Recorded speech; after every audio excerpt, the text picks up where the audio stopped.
உலகத்தில் அதிக பாலை உற்பத்தி செய்கிறது இந்தியா.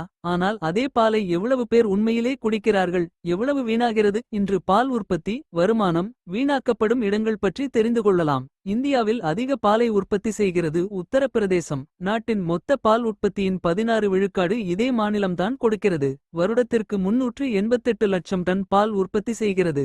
தினசரி கணக்கில் பார்த்தால் 1000 லட்சம் லிட்டர் பாலை விட அதிகம். உலகளவில் மொத்த பால் உற்பத்தியின் 24 விழுக்காடு இந்தியா மட்டும் தருகிறது. 2023 முதல் 24 வரையில் சுமார் 239 மில்லியன் டன் பால் உற்பத்தி செய்யப்பட்டது. இதனால் உலகில் வரும் 4வது கண்ணாடி பால் இந்தியாவிலிருந்து தான் வருகிறது. மேலும் இந்த பால் தொழில் 8 கோடி விவசாயிகளுக்கு வேலைவாய்ப்பு கொடுத்து நாட்டின் மொத்த உள்நாட்டு உற்பத்தியின் 5 விழுக்காடு பங்களிப்பு செய்கிறது.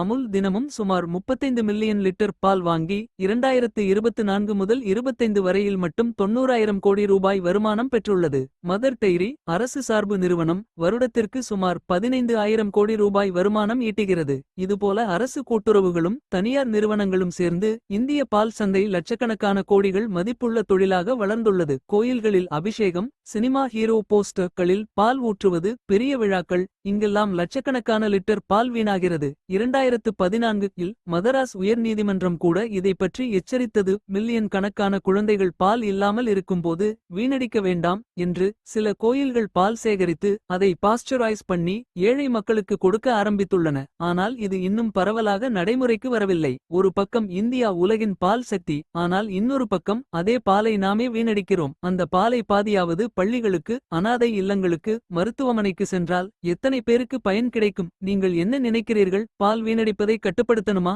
இல்லையென்றால் பாரம்பரியமா தொடரணுமா. கமெண்ட்ல சொல்லுங்க.